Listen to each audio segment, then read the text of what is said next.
Howdy, everybody in YouTube land. What we have in front of us today is another big pile of PowerBooks. Now, this stuff has been kicking around for over a decade and a half at this point. So, I forget what all the situations is with these. I think you either had broken plastics or broken hinges or something that prevented me from being able to put them back together. And they've just been kind of like kicking around. Now, one of these is the Power PC model, but I don't remember what's what. It's been so long. This one on top, someone put a magnet on it because the hinges broke years and years ago. So they used a magnet to kind of prop this thing up. But it's completely trash. There's no saving this one, and here's why. It's got plastic busted everywhere. The palm rest is busted, which is not really that big of a deal. You could glue that back, but here's the bigger concern. Look at that. It's shot. There's really no saving this thing. So that one is likely out. It will most likely get stripped for parts. This one, I don't know. It's kind of, there's still a panel attached to it. I really don't like moving it because that's how you break it. But there's still a panel attached to it, but it's loose for a reason, and I think it's because the hinges again are broken, because look at that, very loose back here in the rear, so those hinges are probably gone. And then in the bottom one, oh yeah, that's really sticky too, so the rubber is degraded. Great. That one still has batteries in it. That's not good. This one, I think we have a similar issue. Oh, man. It's so tight. I don't like how it feels. 540C. Ooh, so that's a good one. So we got a couple of 540Cs and a busted up 520, I guess, or maybe a couple of 520Cs. I don't know. We've got all of these parts here, but we've got a whole complete another screen assembly in here. So that's a 520C.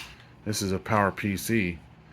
And the other issue is a lot of these are broken with broken tabs, and this one's got a busted off tab. It's a hodgepodge of parts. I don't even think this one belongs. I think that's a PowerBook 100 part. It is.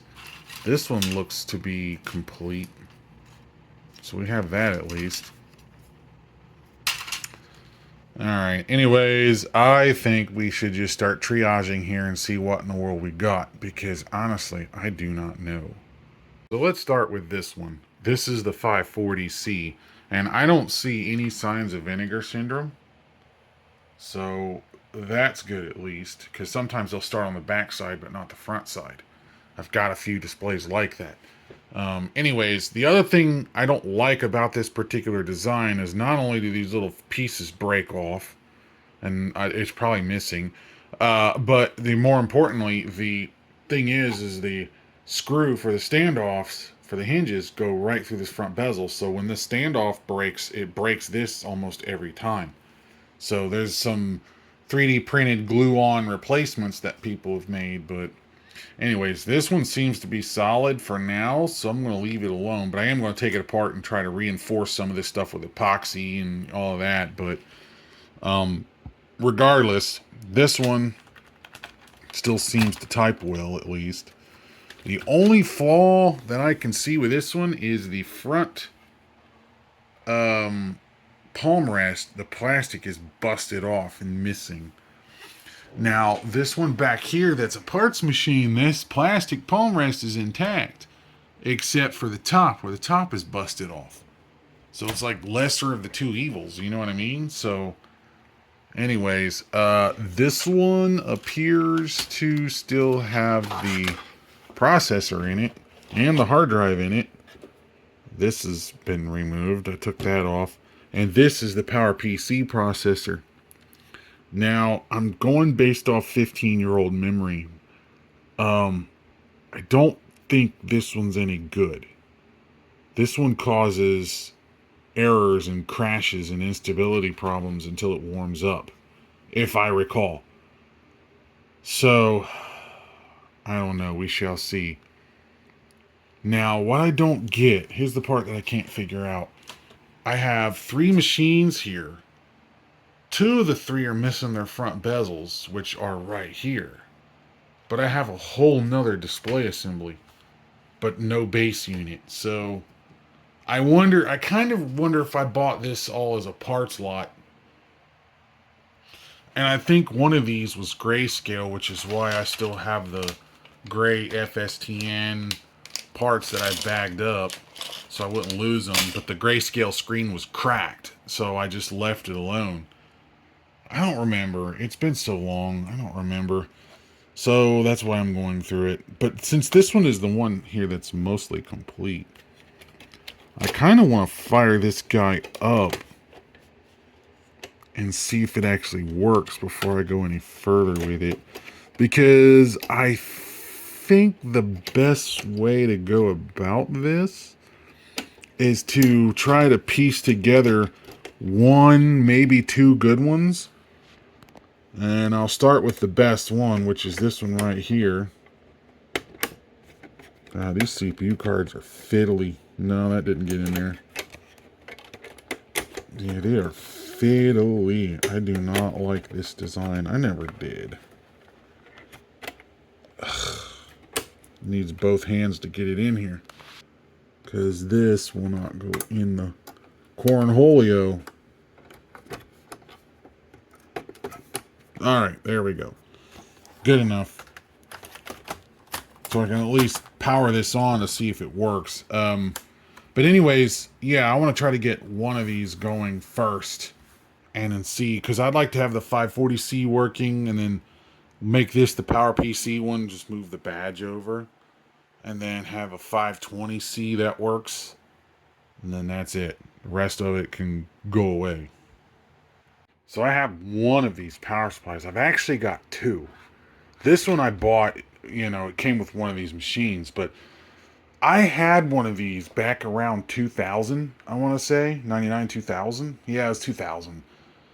That I was using to play Sim Tower on, and then I gave it to my stepbrothers, and then eventually the screen got cracked or whatever. But I remember I was having power supply problems with it at the time, which is why it was retired ultimately. And that machine is long, long gone, but I kept the power supply. I don't know why, but I remember I was having cap issues and I cracked it apart to replace it. And this was, I want to say 2001-ish. I cracked the power supply apart to replace the caps and I couldn't get it back together, so I electrical taped it back up. And I still have the power supply from all those years ago. The machine's long gone, but I still have its power supply. Unfortunately, time is not kind to plastics. You can't fight entropy. So these are extremely brittle, so you can't really get these apart without them going in 1,000 pieces. So the only thing you can really do is take a hot knife to this, or one of those ultrasonic knives, which are stupid expensive, but it would be ideal for something like this. Gluing it back together, or potentially copying this design and doing a 3D printed housing that would look better than trying to have glue and tape all over it. But anyways, without further ado, let's just plug this thing in and see what happens. Does it? Hey, we get a chime. I don't know if the hard drive's any good. Nope. Hard drive's dead. You can hear it kind of trying.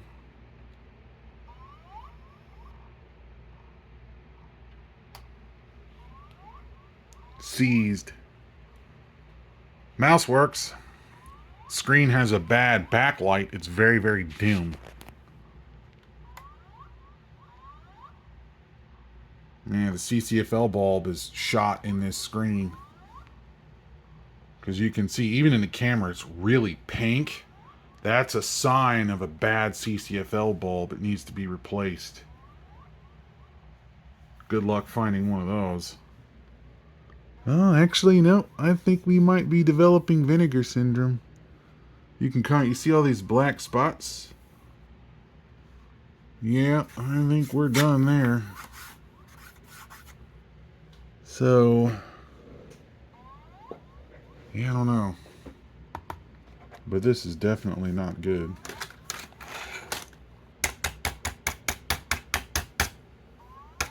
I think this is an IBM drive too. Or was.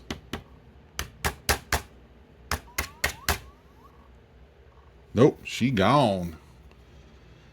So yes, this has multiple issues. This has a bad LCD. I don't know if that's vinegar syndrome or if that's something else going on. But that's not good. And we got a bad hard drive. So that's why this thing was shoved in the pile to be looked at later. Makes sense. Other thing you can see too is look how yellow that side of the LCD is. And that's from the exposure to the inverter heat. Because the inverter sits right here. Actually, this is the interface board's down here, but the inverter sits right here. And the heat has completely yellowed the internal light spreader for the backlight. So this thing has a ton of hours on it. In order for an LCD to look like that, to be so pink with yellowing on this side, that screen's got to be replaced. It's hosed. That's why this thing was thrown off into a corner. Makes a lot of sense now. That's probably why I bought that separate to try to replace it. But this is a 540C and this is a 520C screen, so it's like, yeah, that's not good. Well, I got the hard drive to free up by shaking it. Will it run? It's booting up something. God, it's so pink from the bad backlight. And it's dark too. It's really, really dark. Trying to get this in frame without light glare. Yeah, and the screen's got bad capacitors too. Look at that. So we got a whole plethora of issues going on here. Oh man, yeah, she's seen better days. But it's running. Very, very slowly, but it is running. So the problem with these early Power PCs, that's not good. So the problem with these early Power PCs, it's like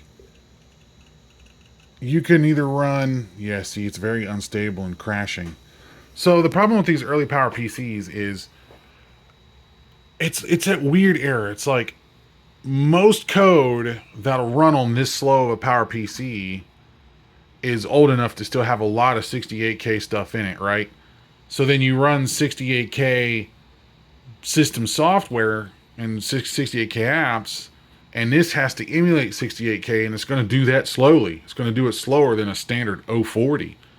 And then if you run PowerPC native system software like OS 8.5, and newer, the CPU is so slow, it's going to run so terribly. It's almost like a PowerBook 5300. So it's like, do you really want a Power PC or do you just want to put the 040 in it? So I think what I want to do is I want to hang on to both CPUs so I can pick and choose. You know what I mean? But yeah, we've got some problems with this panel because you can see the streaks in it. That screen is going to probably have to be replaced because there's so much going on with it. Yeah, it's better than nothing because it works. But it's still... That's what I remember it doing. Once it gets warmed up and you reboot it, it's fine. It only does it when it's cold. And I remember that was the issue I ran into back in 2009 or 2010, whenever it was I was last tinkering with these. So, yep, there's either bad RAM or bad cache memory or something on that PowerPC card. Because the 040 doesn't do it. It's only this card. And this is 117 megahertz. I don't know if this is an Apple branded one or if this is some other company. 520C. But yeah, I got a 540 display on here. Maybe I've already tried to replace this display. Hell, I don't know. Yeah, let's figure out what this thing has. Apple System Profiler. Wow, this thing is so slow. It is crawling. PowerPC upgrade 603E, 117 megahertz. Only got 12 megs of RAM. System 8. I mean, System 8 isn't bad, but it is kind of slow on this kind of a machine. And it's that PowerPC chip, because it's still running a lot of 68K native code in emulation mode. I bet if I put the 040 in it, it would probably run even faster. Crazy as that sounds, but this thing is so dim. 640 by 480. This can do thousands of colors. Nah, it can't do it at full resolution though. It only can do that in 640 by 400. I wonder if there's a way to upgrade the video memory with some hacks. Anyways, yeah, this thing's dim. Very, very dim. Brightness is turned all the way up too. Yeah, she's hosed. What do I do? I guess first thing to do is get this display apart. See if we have something we can put in there. Alright, well, you know what's going on with that one. So let's move on to the next one and figure out what this one's doing. Because who knows? So let's see. Hey, I heard a hard drive fire up. So this one has a drive too. And we have a screen. But it's dead. So at least we know what's wrong with this one. Okay.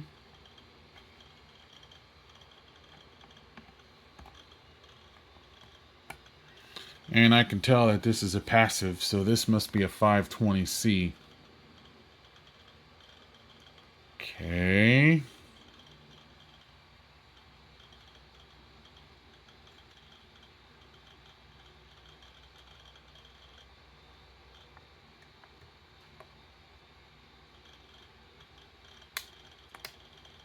It's got a pretty bright backlight on this one at least. But it has no contrast at all, so that screen's bad as well, or the cable is.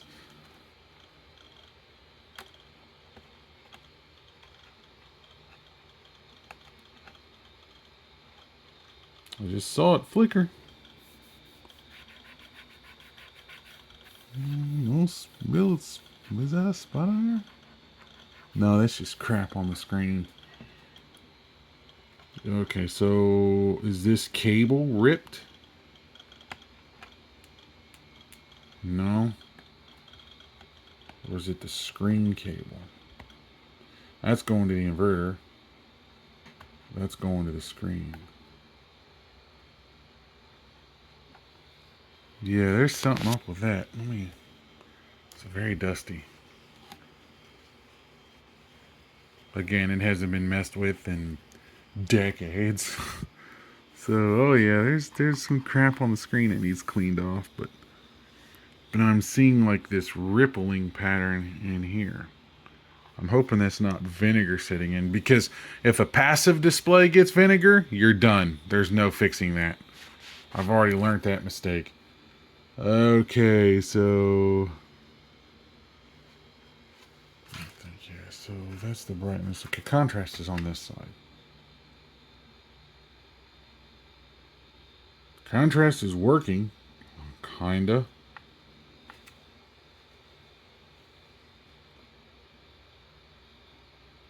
Yeah, it is. I can see a subtle change when I mess with that.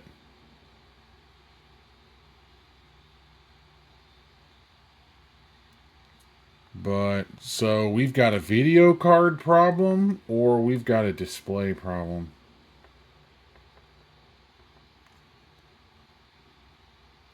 Yeah, I can't tell if this is color, if this is... Oh, this is definitely color, because I can see the red color filter. Alright, so this screen is no good. Okay, well, we're going to get into our stash of parts. See what in the world we have here.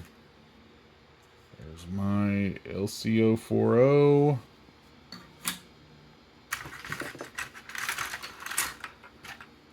Yeah, don't ask. I have no idea. Another one of these screens. I guess I could use that one. It's definitely another 520C screen. But something is for sure wrong with this one. Oh! Well, there we go. I just saw that happen. Okay. Oh, yeah. That screen's bad. It's junk. Look at that. Something got thrown at it.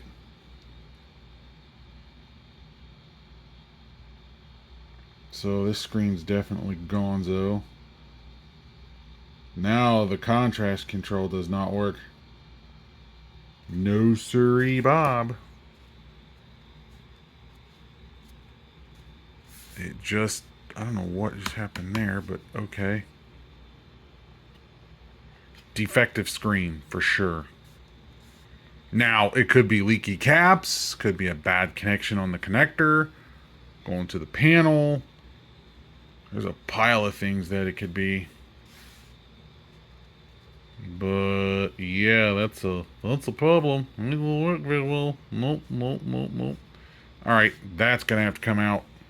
There we go, we got it. I had to pull this display out and mess with the cable a little bit, and I got it in there. It's been sitting so long, and also I've noticed, you can't see it in the camera, but there's some mold or some kind of residue behind it on the backlight, just like the other one. So maybe being in the basement of my old house was not the best thing we could have done with this thing.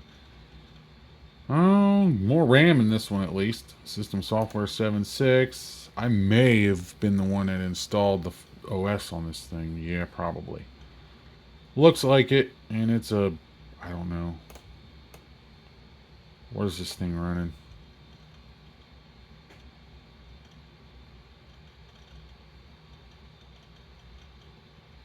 Oh, this is another PowerPC. Okay, so this was the one that goes to this one. Alright, so I took that off because I think the screen was messed up. Yeah, and there's some damage to the actual panel itself where something came in contact with it right there. So that screen's got to be changed. Can I live with that? Yeah, probably. It won't actually hurt anything. You can see the damage there, but... And it's not... The funny thing is, it's not on the front polarizer, is it? Oh, yeah, it is. Something came in contact with it. It is on the front polarizer. Alright. Did I actually do anything with this drive? No, I didn't.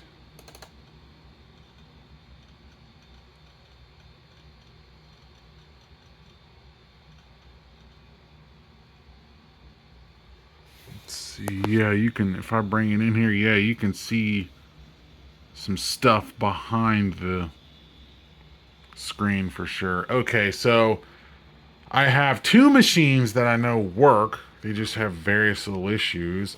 This one has some debris on it, but also the plastic bits haven't begun to separate yet. They're cracked, but they haven't begun to separate yet. So I can probably, I don't know. We'll see that. There's some staining there, but that'll clean up with some magic eraser. How well does this thing type is the next question. Not bad at all. Does this thing even have speech? Actually, I don't have the speakers hooked up. Not gonna work anyways. Alright. Okay, so these two have been triaged. What do I do next? Things to think about. Alright, so I have this panel here that I'm going to go ahead and clean up. Yeah, that one's bad. So I'm going to clean this one up, or actually I already cleaned it up. I'm going to go ahead and throw that up here to see how this looks, because if this is the better one of the two, then this is the one I'm going to keep. And fortunately, there is enough gap in here where I could epoxy this metal hinge And hopefully that's enough to try to help secure the plastic a little bit. Will it be perfect? No, but better than nothing. The thing that kind of sucks about these standoffs is they do not have nutserts. The actual screw is a coarse thread and it goes directly in here. And yeah, it's already starting to crack, so there's only so much one can do about that. Now you could dig all this out and put like a 3D printed thing in it, but that might be the way we're going to have to go in the future. But for now, I think I'm going to try to just grind some of this back a little and just put some epoxy in here because there's only so much you can do. I got the other screen on. We'll see what happens. So I kind of like these little 500 series machines. And one of the reasons why I do is because when I was a kid, there was a movie that I watched. Oh God, what's the name of that movie? It had Sandra Bullock in it, and I remember it was like her identity was stolen, and she was using one of these PowerBooks. I think it was The Net or something like that. Anyways, she was using one of these PowerBooks and put the disc in there, and it was like Mozart's Ghost, you know, that whole thing. Anyway, so, and then I remember seeing one of these in Independence Day.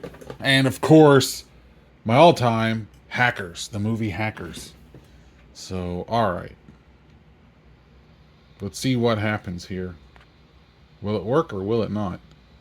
Oh yeah, well, we do, we got it. Oh, ugh, no picture again.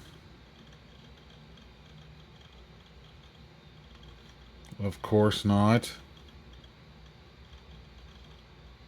You know what that means. We got to get in there and readjust the cable. Yep. And the cable's loose again. That happens to these for some reason. The cable just gets loose. But at least this one doesn't have damage to the panel like the other one does. Does this have any backlight? No. This one actually I might keep. This is the panel I'm going to use. So, anyways, I got to get that back out and work on that again. There we go. Again, worked it loose and pushed that cable in. I think these LCD cables are going to start needing deoxit here soon. Same thing down here. You got to reseat all that stuff from time to time. So this LCD seems to work okay. But one thing I noticed is it's got a bit of a hot spot around it, unlike the other one. The other one wasn't quite like that, but this one, though, I don't know if I see. Yeah, I do. I can kind of see some damage in the backlight as well on this one. So both panels, oh yeah, you can definitely see it back in here. So both of these panels have backlight moisture issues. You know, when I was living back home in my grandmother's basement, I had that problem because I remember even my brand new Samsung monitor at the time that I had bought started to develop like moisture spotting in the corners of the LCDs. So that basement was just heavily involved with moisture issues. I don't know why it was, because that was the one basement that I had that was just like that. Even my childhood house didn't have that problem. But anyway, so I wanted to open this up so I can see. It's not that bad. I mean, it's a good screen. Both screens are good. The other one's up there. So let's see. Backlight. What I'm looking for is any damage in the backlight. And I see tons of it. You can just see it everywhere. It's kind of hard to tell. And there we go. You see all the spots? That's in the backlight. And that's all moisture spots. This thing is loaded with them. But I don't know if I can actually do anything about that. But at least this one doesn't have damage in the polarizing film. So, yeah, I gotta figure out how to... Is it worth taking the display apart? I mean, I could take the other one apart since it has a damaged polarizer and see what the backlight looks like, but I don't know. Is it worth it? One thing about using solid colors is a good way to see display uniformity. Oh. But all these passive displays were like that. Alright, now that I have the first two units triaged, that leaves this third unit. What am I going to do with that? I don't even know if it works. So this one is far beyond any help it could ever get. It's gone. So yeah, it's completely just, that is totally busted off. So this is not, you can't save that. That's gone. So I might as well just go ahead and take you, completely remove you out of the equation. Could this thing be saved? I mean, yeah, it could. See, someone stuck a magnet on there because it's been broken for so many years, even probably as far back as the 90s, that they used the magnet to prop this thing up. So, that is definitely not salvageable. This hinge, everything's totally snapped off. Could this be fixed? Like I said, yes, it probably could. But do I want to? No, because I've already got so many of these new scenes. Wow, this thing's completely worn out. It's seen a lot of use. Even look at this. It's just, this thing has seen some heavy use. This is broken here. So it's the lesser of the two evils. Do I save this one? The palm rest? Or do I save... Because the problem with this one is it's broken here. Actually, no. Not much I can do about that. Because it's also missing there, so... Okay. I'm thinking the other one. The other one, where is it? I already moved it out of the way. The other one has a very good palm rest.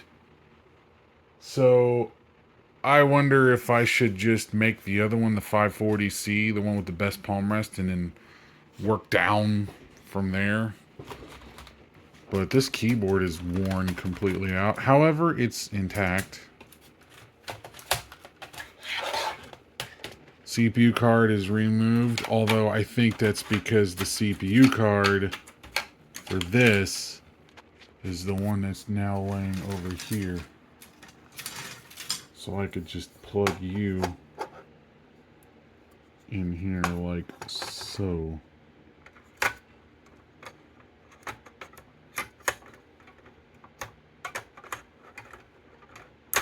Ow. Getting this in here one-handed is not a fun experience because it has to go over these tabs so it can go in like that.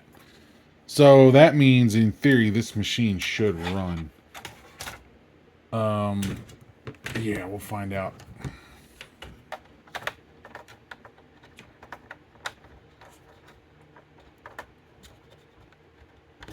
Okay. Will it run or will it not? Don't know.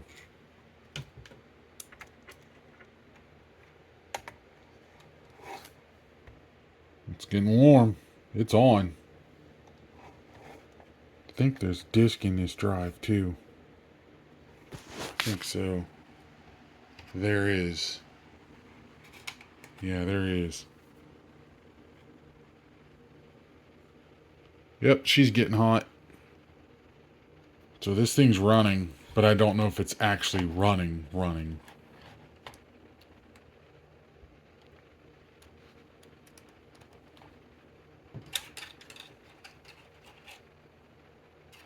I'd have to hook a screen up. Perhaps I should grab one of those screens, maybe? And just kind of like lay it in here? It would be cool to know if this circuitry actually works. So yeah, let's do that. Let me grab one of the other screens and just throw it on here and see what it does. Now looking at this display, the polarizing film does have a lot of damage. You can see it there and there. So it's this display. I can probably take this one apart because heck with it, it's junk anyways. So does it work? I don't know. We'll find out.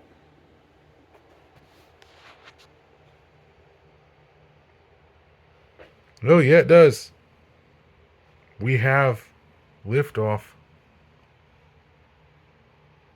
Question is, does the floppy drive work? Because there is a disk in it. No. Hang on. Not gonna work very well like that. So let me unplug it again. I think this might have got, who knows. I don't remember if I unplugged that or maybe it got unplugged. That does not look fun to get to. These floppy drives are handy because with the proper adapter, you could actually technically use these drives in any other Mac because the interface is the same. All right.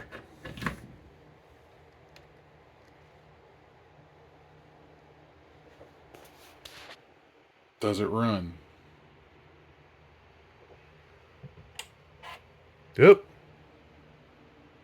Floppy drive made noise. Loud. But there's a boot disk in there. That's cool. So it's starting up. Yeah, so it's a System 7 network access disk that's installed in there. Alright. Well, at least we know the floppy drive's good. We've got some good parts. So, yeah, that's good at least. So we can actually move on. So all of these machines are all triaged. I mean, this one is essentially a parts machine. There's no way it's going to work properly without, half the plastics replaced, but I kind of wonder if it's possible to find another one of these machines that are damaged in other ways. Maybe you can make one good one, or I'll just keep this as parts to try to fix the other two and just leave it alone. We'll see. Just got the palm rest off, and there's a big fat PRAM battery under there that needs to go. So we got to get that out of there. And you can see where it's all cracked and falling apart. Not good. And it's a little bit worn out where the other ones are not. So I might just get rid of that one. But more importantly, we've got some capacitors in here that are starting to leak. You can see the corroded pad there. So that means, I think that's the only, no, there's a couple more over here. So yeah, we're going to have to take care of that problem on the other ones too. But I want to get this one out so I can save the parts and scrap that, because I got these little plasticky bits that are just falling out like that. And it's just like, yeah.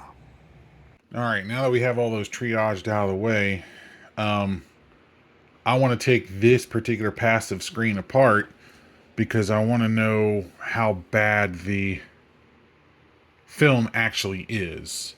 Because we saw the spots in the image, but I'm curious where they're coming from. Are they coming from the film, like the polarizing film, or are they coming from the backlight film?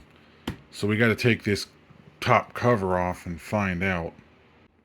Got the panel separated from the backlight assembly, and sure enough, it's definitely in the backlight. You can see it. If the light hits it just right, you can see the spots down in there. You can see... yeah, you can definitely see all those dots. See all those dots? That's the backlight. You can see it in there too. It's damaged from mold or whatever else. I'm not sure. So I might be able to take this apart. I might not be able to. See if I can't unsandwich that and clean it. I probably will do more harm than good though. But hey, this display has a damaged polarizer anyways. Who cares? It's this Fresnel layer right here. You can see it. It's really bad. Like, it distorts the optics a little, but yeah, you can see it. It's this layer right here that's damaged. It's got mold or something on it. I don't know. Or perhaps it's starting to delaminate and it's oxidizing. Not sure, but that's an issue. And I'm assuming this gathers the light and makes it project straight out, because we have the light spreader here, and then the diffuser, then this sheet, and then this sheet. This sheet looks okay. I don't know exactly how this sheet works, but it looks alright. I mean, mostly.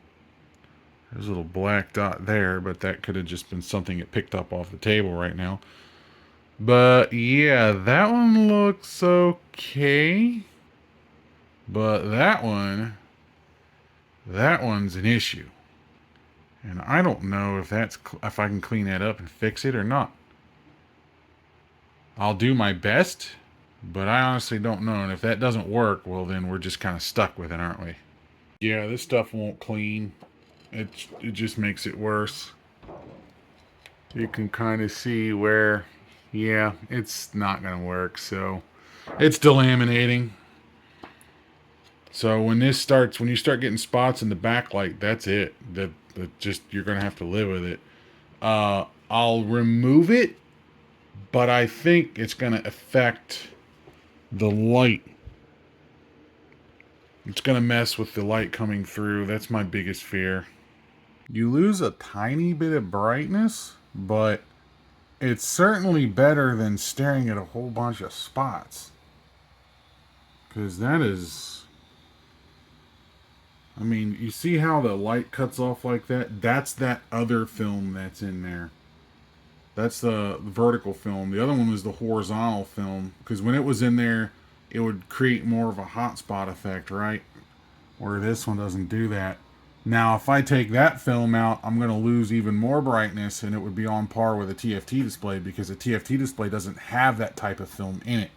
Only passive matrix displays do, to increase the brightness. But yeah, I'm losing a tiny bit of brightness, but you know what? I like it. It works much better. We don't have the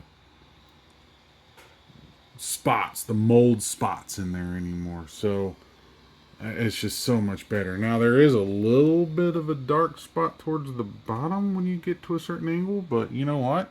Again, honestly, if I take it back here, you can use that. That's usable. So I'd rather have that than have all the spots in there, to be honest. And this is the one that has the damaged polarizer. If you look up close, you can kind of see it right there. But it's better than, and even then, that's better than having a screen that's cracked. You know what I mean? So I can live with that. I'm going to take the other screen apart and take that film out and just leave it. Because otherwise, it looks like ass when you're looking at it from an angle. All right, so this is still the 520C. This is my experimenter's one I'm going to use for testing some stuff. Because if I ruin it, whatever. This is the one I removed the film out of. That has the damaged polarizing film.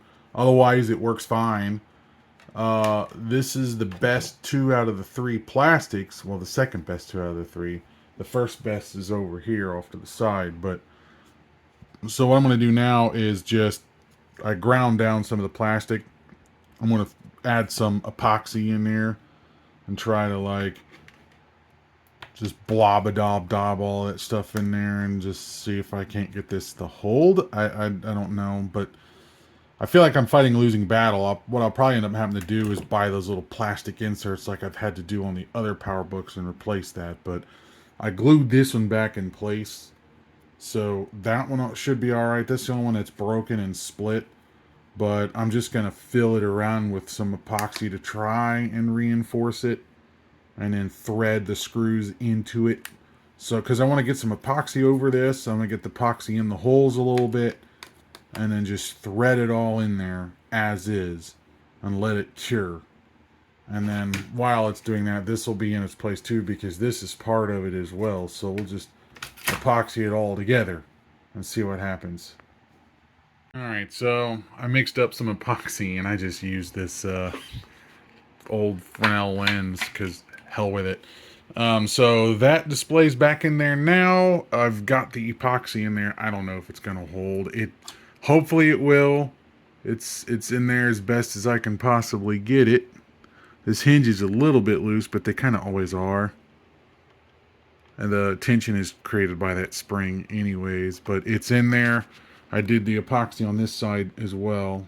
So I'm going to let this cure. It'll take a good 24 hours to fully cure.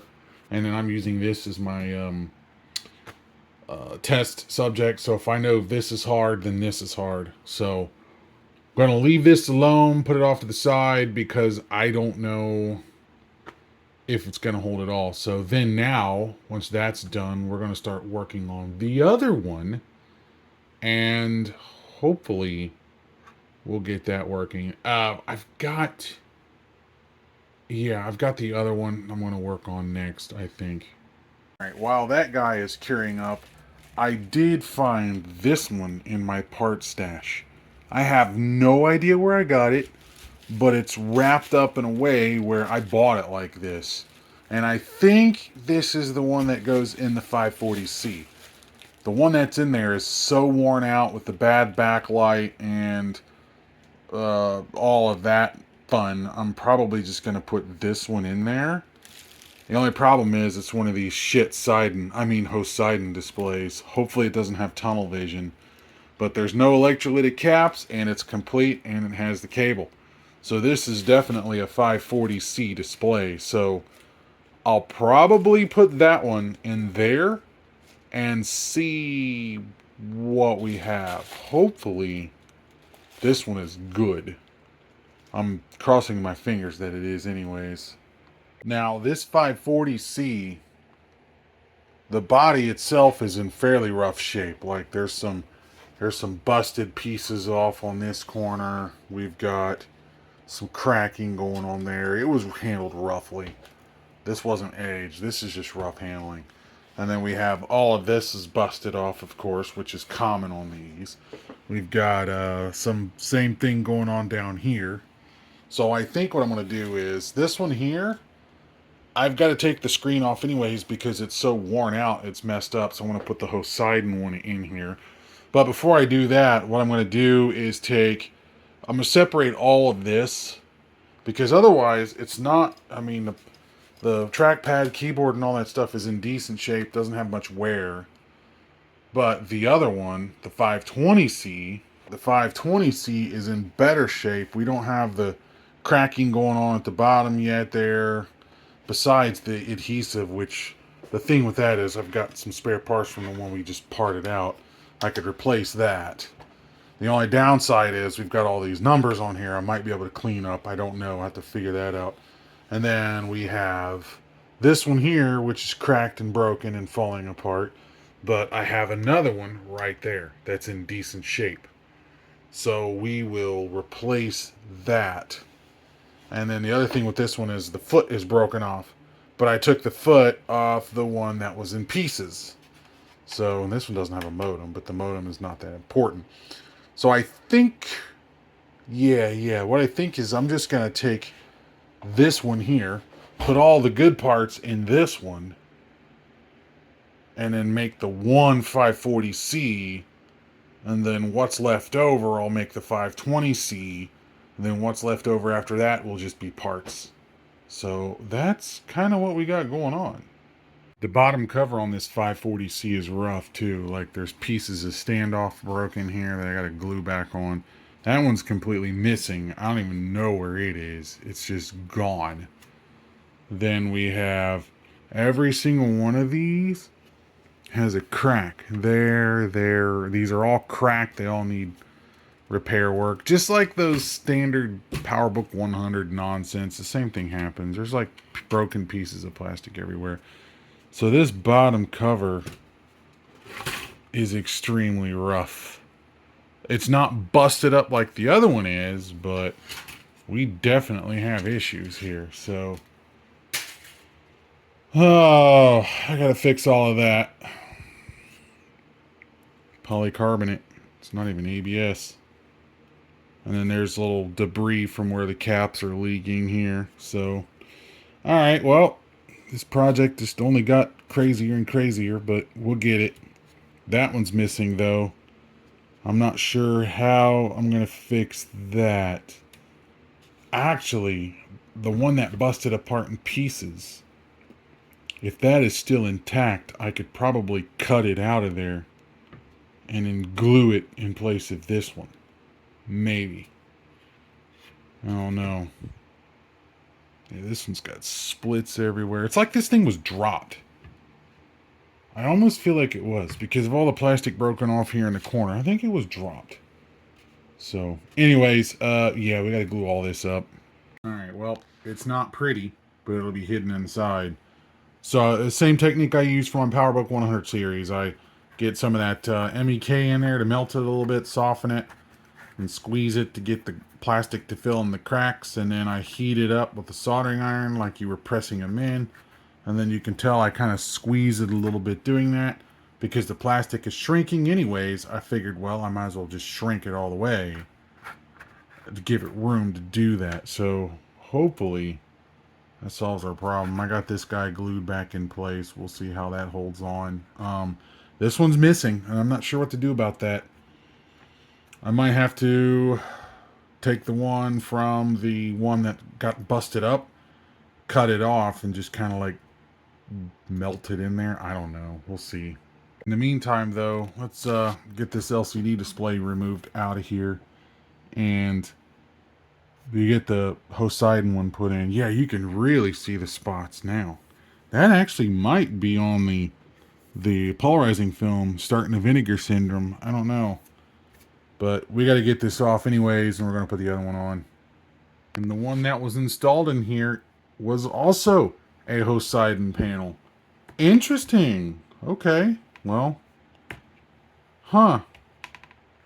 Alright, we'll just go with that. We'll put the other one in. So let's see. Yep, Poseidon color TFT. So, alright. That's what we have. So that's what we're going to put in here. Now that I have the screen swapped out, hopefully that is a good screen and that solves our problems with the dark, streaky picture. Because it's funny because it had a streaky picture and the original displays of Poseidon. The reason why it threw me off is because the streaky pictures normally bad capacitors, right? This one doesn't have surface mount electrolytics in here. It's all solid state capacitors. So that has me concerned. Well, the other panel is probably just bad. So let's check this one out and see if it works. I don't see any sign of vinegar syndrome yet. So we shall see. However, I just did discover something interesting. If I put this panel in a specific light, you can see something in there that's not kosher. Maybe this thing does have vinegar. I don't know. Well, let's find out. See if it comes on. See if we have a picture at all and what it looks like. Because I don't know. Ah, darn it. Yeah, that screen's bad. Sure is. Oh, wow, look at that. Wow. Well, so that's two bad 540C screens. This one doesn't have a bad backlight, though. And then it just came back. Oh, Lord, have mercy. Alright, well. These Poseidon screens are just junk. They always were. Say it with me, everyone. Poseidon is trash. Poseidon is trash. Throw it in the garbage. The good news is, however, at least this display has not turned into a yellow, pinkish gradient trash. So I'm thinking maybe between the two LCDs we can make one work. Because this one, I mean, this one kind of works, but it has bad backlight film. You can see it. Maybe the film on the other one's good, maybe not, I don't know. Hopefully it is, because then what I can do is just move. If I can fix whatever's going on in this panel, I don't know. But hopefully, maybe the other panel's alright. I don't know. Maybe I can just move that actual bare panel to this backlight and swap the films around. It's going to take some gymnastics in. Yeah. Oh, come on. Anyways. You know, it should have dawned on me. This thing's been messed up for a while. Someone actually put electrical tape on this display with some paper wedged in here to try to fix it. Ah, well. That makes sense now. Yep. So this thing was a junk one to begin with. That explains why it's in my part stash.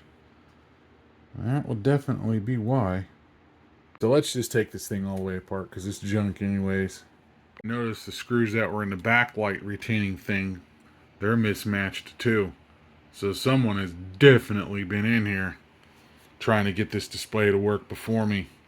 So, yeah, that's probably why the backlight's crinkled, because I bet they screwed that up trying to get this thing to work. So the backlight material is the same type of material the passive display has, and it's all crinkled up from someone messing with it. And even the backlight, or not backlight, the polarizing film on the rear side's got scratches from someone cleaning it. So yeah, it's been tinkered with, but again, that's not all that surprising because someone was trying to fix it. But anyways, so looking at this, I'm not seeing anything standing out, but I know the problem's going to be right here. Not over here, wherever they had the tape. It's up here. But I'm not sure what. I don't know. I'm wondering if the chip itself is separating from the ribbon. That's possible. And if that's the case, it's fatal. Alright, so we're back together temporarily here. The brake is definitely in this ribbon. I don't know where. I'm just barely touching it, right where the solder joints are. There's a brake, probably right where it enters into the cable. Because I can just touch it. It's nowhere near the top of the cable. It's right down in here. It's right here. It's not the chip either, because I'm tapping on the chip. It's right here where the solder joint is. I don't think the solder joint is broken. I don't see any breaks in the solder joint. I think it's the little copper trace that runs into the actual sandwich is broke right there. Yeah, so I have to like keep pressure on it for it to work. Might be able to rig something. I don't know. Other than that, it seems to work fine. I mean, we have the little bit of crinkle in the Fresnel lens down here where they've got the rivets punched. But other than that, if I'm looking at it straight on, it's fine. There's no, besides this ribbon cable being faulty, there's nothing else going on with this display whatsoever. It looks gorgeous. It's just this stupid connection right here on this ribbon. Right there. So because the connection is broken pretty much right where the copper enters into the cable right here, there's not a whole lot we can do about that. I mean, there's a possibility you can grind some of the plastic back on the cable and make a connection there, but you're so close to this chip, you risk damaging the chip. So really, the only solution here is just to keep pressure on it. We're going to have to put a piece of foam tape or something here right where the back connection is and just keep pressure on it from the outer bezel. It's really the only solution to keep it working. I mean, it's not ideal, but if you keep pressure on it, it will work. If you remove the pressure, it will break and stop connecting. So as soon as you put pressure on it, it's fine. So that's what we're going to do. And that's how we're going to fix it. A piece of this gray foam tape, which will just sandwich in there and it won't protrude because it's such a tight fit. It'll go between here and that'll solve the problem. At least until another one develops. And that's how you fix that. When I got the thing off, I have to pull it back over and move it a little bit over, but I put a piece of gray gasket foam type tape in there, and it's in there now. And it's stuff that's easily compressible and won't put too much pressure on it, so it shouldn't break the connection even further. But I think that's going to do it. At least that's the best we can do, and at least the picture on this one is better than that of the other one, because the other one was so dim and pink with an orange gradation. It's shot. So this one looks pretty good, so that's what we're going to go with. Before we start gluing this thing back together, I need to get this cap replaced on the inverter board, because the last thing I want to do is glue all this back together and be like, oops, I need to take care of that. Yeah. Yep. Sure enough, nice and crusty. I gotta see if I have any of those on hand. I know I got 220s, but I don't know if I have any that will fit within that space confine. We'll see. A little bit bigger than the original because it's a 10 volt instead of a 6.3, but I have them. I have some left over from that Compudyne or whatever the hell that one was. So that's what's going in there. There we go. Now the 540 display is assembled and curing. So now I got to get both base units and start mixing and matching parts and build the best one out of the two, which will be this one, and then build the next best one, which will be the other one. Now this bottom cover looks like there was a spill here, because if I look at the shield, there's a, yeah, that's kind of weird, but anyways, a lot of the same things happening. Shrinking plastic, so the standoffs are cracking. We've got the same problem over here. I've got to glue it back. At least this one's still in place, unlike the other one. So, yeah, a lot of the same. A lot of the same. So, then we got a crack here. We got to fill in a little bit. So, bit of work to do. Wow, that rapid remover stuff plus this magic eraser took all the adhesive off the bottom of this laptop shell. Now I'm going to use it on this, because look at all this leftover adhesive that needs to come off. And that stuff will take it right off with that magic eraser.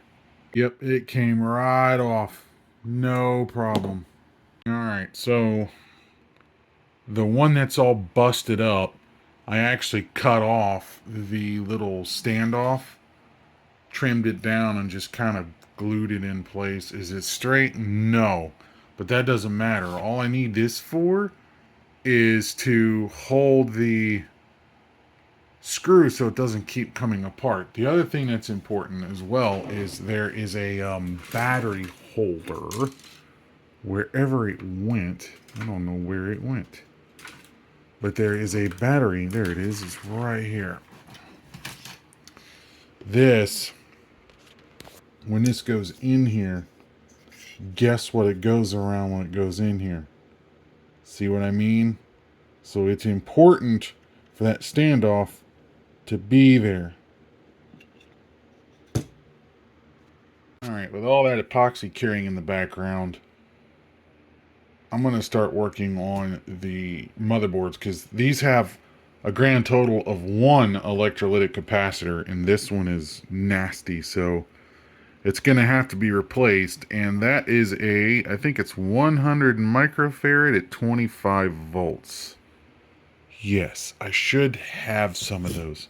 At least I'm pretty sure that I do. I'll have to check, but they definitely need replaced.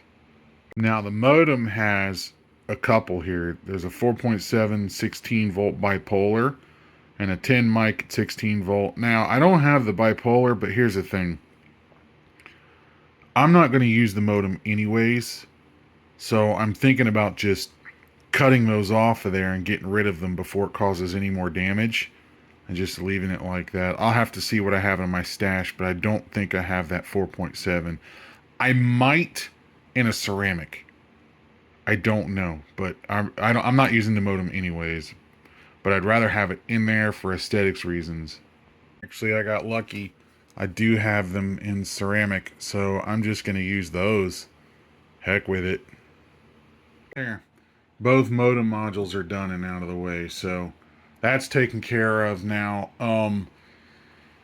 Just got to get a cap for here, and I need to go dig out the other motherboard because I don't know where I put it, because I need to do the cap on that one as well, since they both need it.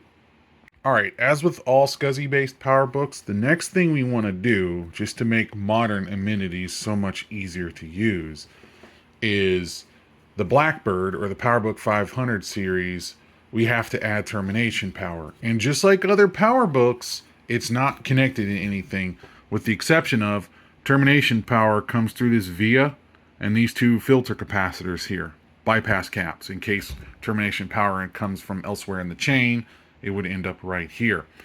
So what we need to do is we need to add the diode from this point. I mean, you could add it to the pin here, but it's awful close. So instead, we're just going to add a diode from here to the SCSI power. So where's the SCSI power? Well, I'll show you. SCSI power comes from this transistor right there. On this side, where my finger is the 5-volt signal to the SCSI bus. And it's switched on and off by this transistor. So we'd probably want to make sure that the output from here is also switched off when the system goes to sleep by the same control line. So we need to pick it off right here. Well, unfortunately, it's not easy to get to from the other side. So it actually comes to the board and goes to these two pins right here. So what we're going to do is we're going to add a diode, a Schottky barrier diode, between here and here. And luckily, they're right next to each other, so it should be fairly straightforward to do. So that's how we're going to add termination power to the Blackbird. Perfect? No, but that'll do. So we needed a little bit of a thick wire here because you got to remember this has to carry the currents to power a blue SCSI externally. So my thought is to use an external blue SCSI with this when I do system software installs or even Wi-Fi or whatever. This has Ethernet on board. You don't really need Wi-Fi. What would be cool though is if there was a modern project that had an AUI adapter that plugged in here, which had the 10-base transceiver and a Wi-Fi to Ethernet bridge in one. That would be cool. But I don't know if you could fit it all inside one adapter that plugged in there. Otherwise, we can just use the blue SCSI for Wi-Fi. It just won't have as much performance. However, termination power has been added, and it's been connected to the power on this. And the reason why we use a Schottky barrier diode here is, one, it's got a much lower forward voltage drop, so you're not starving the thing for power, but also it prevents backfeed, so you don't get it back into the SCSI bus if there's something else on the bus providing power. Or even if you plug the blue SCSI into power, it doesn't backfeed back out of here. And it's thin enough to where it should fit without shorting anything out. And then you got to make sure that this little peak is smooth so you don't pierce through the that stuff here and short it out. So we're good. We're just going to perform the same exact mod on that particular logic board.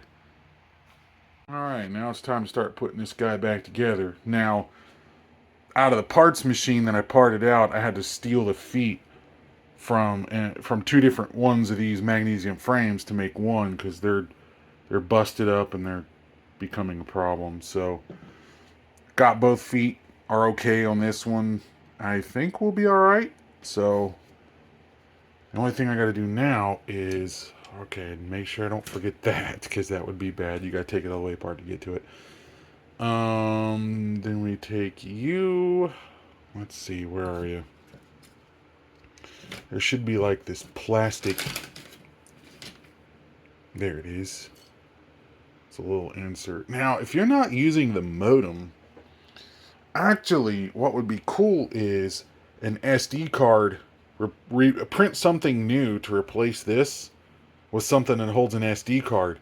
Because then you can snake it right to the blue SCSI that would sit right here, because it's directly in path. Or the other thing you could do is make a little SMA connector plate right there, for an external antenna to use the Blue SCSI Wi-Fi, but the problem is the Pico doesn't have an external antenna connector on it. You'd have to hack one on. But yeah, there's a few different things you could do with that. But I'm just going to put the modem back in here. Ah, so much better. It's a half top. This one doesn't have any missing pieces on the front. And there's hardly any wear on this one. There's just ever so slight amount of wear. But this one really wasn't used much at all. So I need to get more of these battery doors. I only got the one. I'm missing like... I got a bunch of batteries, but I don't have any of these blanks. Anyway, so I need to get the rest of this together. The other problem I noticed too is I only have like, where is it? One of these. And I have two machines. So I need to find another one of those. And this one's even got broken clips. So not much I can do about that right now, but I'm missing the other one. Who knows if I even ever had it. That's just it. So one of those is going to be missing that bottom bezel cover thing. Back together now. Unfortunately, like I said, this guy here is not going to fit on there because the clips are broken. There's a 3D print file for these, but I don't have that, nor do I have a printer. So anyways, the more important thing is, does this thing actually work? Now that we're back together, for the most part, we need to check and see that we didn't break anything. The Blue SCSI's been installed. All that stuff's been installed. We'll just grab you and put you in there. Plug the power in here. And then let's see. Make sure it works. Hey, we got sound. Blue SCSI is installed, but there's no OS on the the SD card. So there we go. Does the keyboard work? Yes, it does. Yeah, that still bothers me a little bit, but you know what? It's better than what the other one is.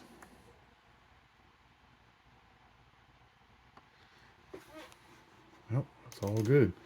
Okay. Let's see if it actually will boot, because I can't remember. One of those floppies we just tested earlier, and the other one I don't remember if I tested, and I mixed them up. So let's find out if this works.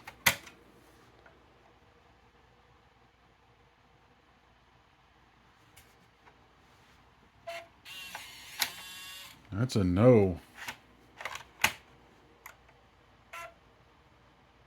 Well, it goes. I guess that drive hasn't been used. Oh, so okay. Oh, the System 7.5 network access disk does not work with this particular PowerPC upgrade. But, if I remember correctly, it did work with the new power version, because here's the other one, the one that was crashing and unstable, which is probably one of these RAMs is bad.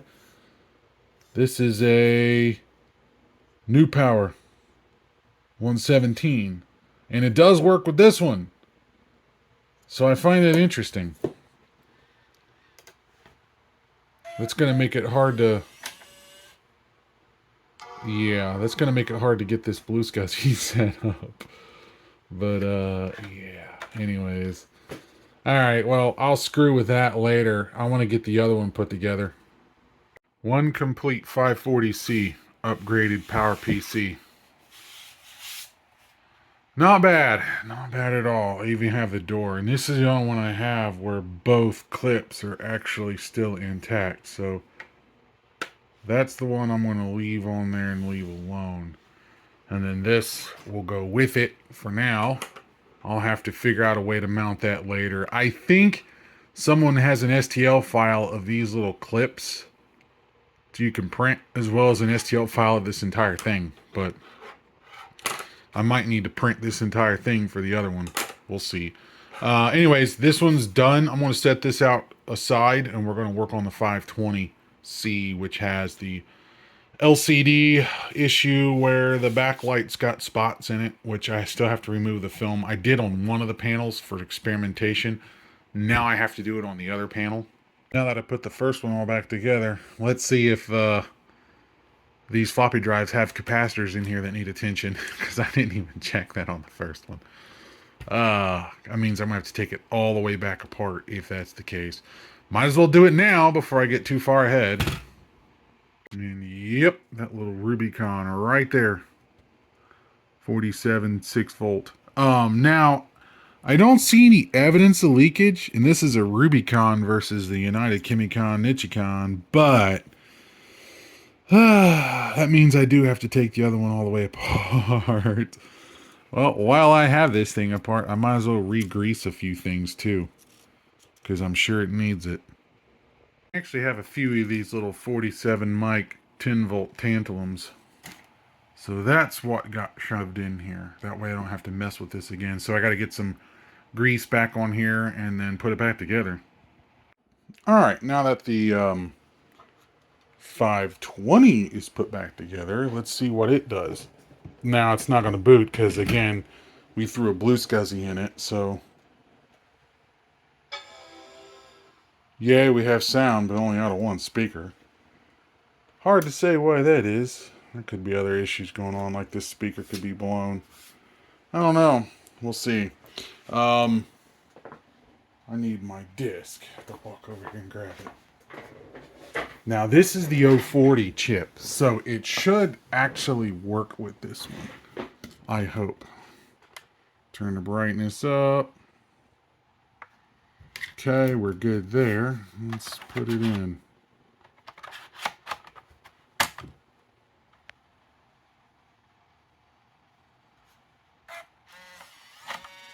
As I know.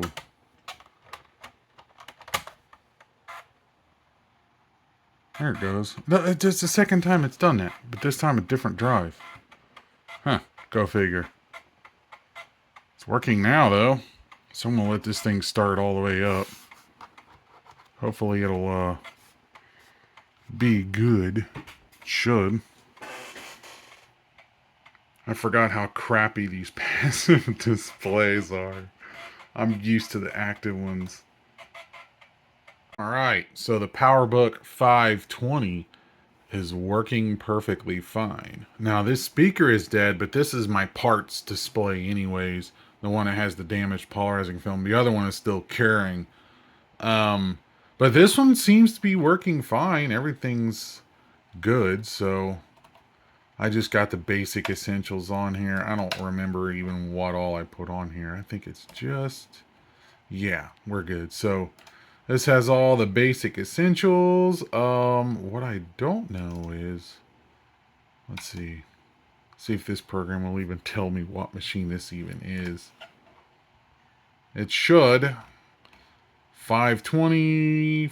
Let's see. This is... I'm pretty sure this is the 040. Yeah, this is what I put in there.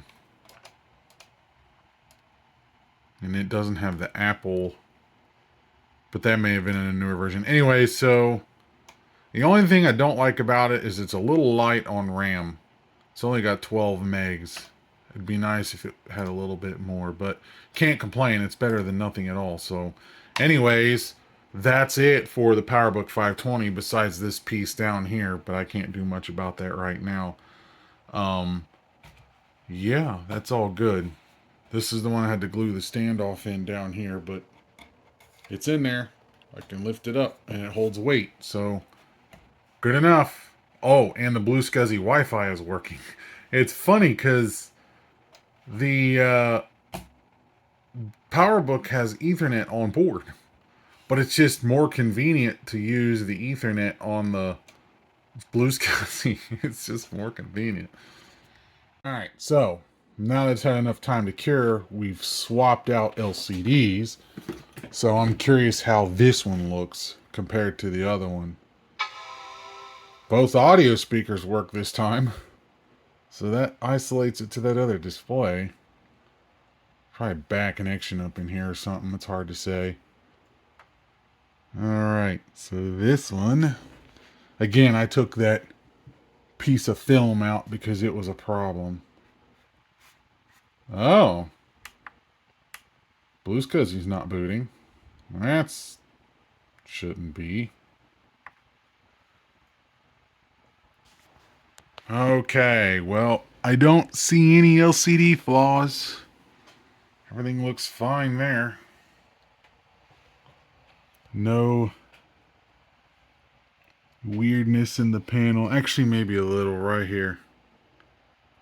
Little piece of debris snuck in there. And see, thing is, when I try to put these together, I use this to kind of blow it off. But the issue is this is a very, very dusty house, very dusty room.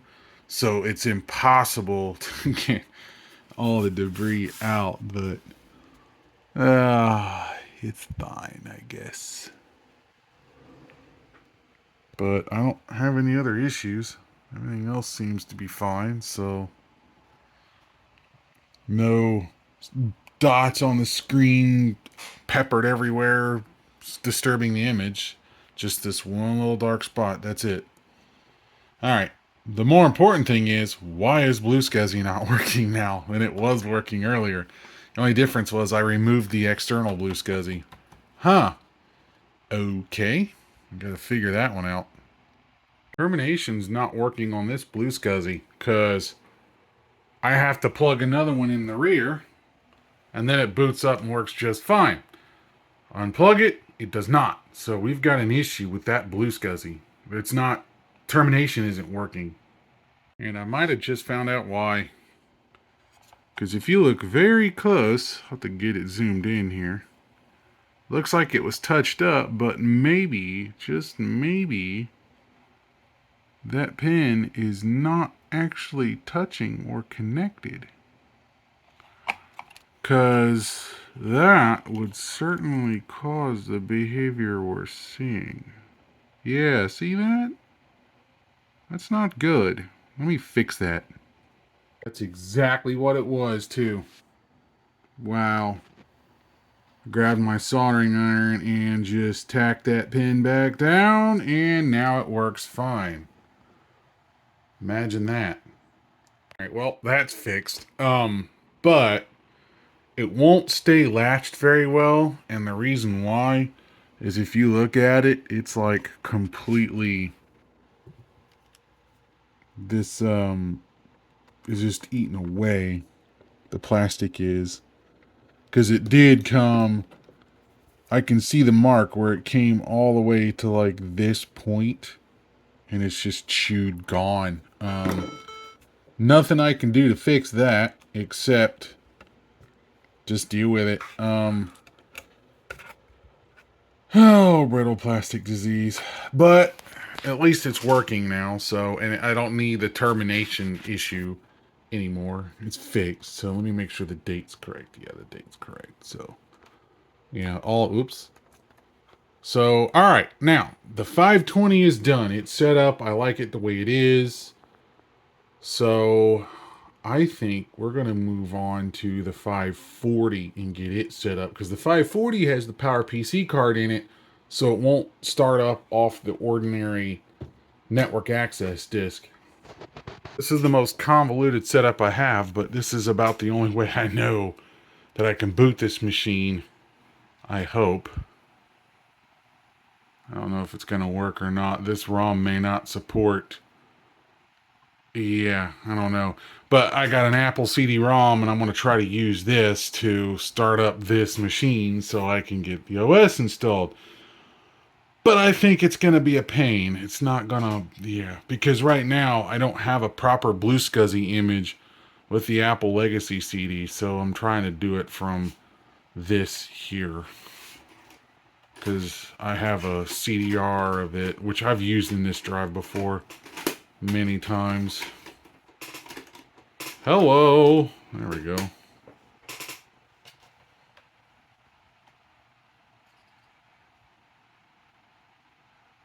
Don't know if it's going to boot. No, it's going to be a pain. Grr. Okay. I had to go make a Disk Tools floppy for PowerPC because for some reason this ROM does not support booting from SCSI CD-ROM drives, I guess. It's anyways. So I'm going to put Mac OS 7.6 on here because that's a little bit better for PowerPC, since it's going to have more PowerPC native code in it versus 7.5 or older. So we'll see how that works out. So here we go. We'll go ahead and get you installed. And if you look at the tab on the PowerBook 540 PowerPC, you can see where it's not nearly as worn out as the other ones. So I almost wonder if it's possible to grind the other one down and insert some kind of like 3D printed thing in there. I'm not sure, but it's something I'm gonna have to look at in the future.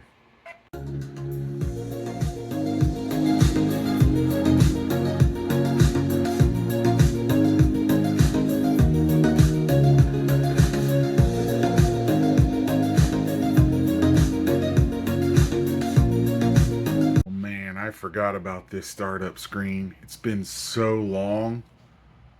That's been a minute. That's on my file storage from somewhere. I forget where it even came from. One of my favorite versions of Monopoly right here from when I was a kid. I have the Macintosh version. It seems to be running alright, although it kind of stutters when it accesses this drive, but other than that, it seems to be working okay. But yeah, the PowerBook 540 is good. I'm going to kill this because I have the computer playing itself. Anyway, so, yeah, everything is working great so far. No problems with the machine. That's probably going to do it. This thing is acting a little strange, though. And it's probably because it has caps in here that are leaking. It's hard to say. But anyway, so I think that's it for the 540C. I still have a problem with this, but I can't do anything about that right now because I need pieces to mount that.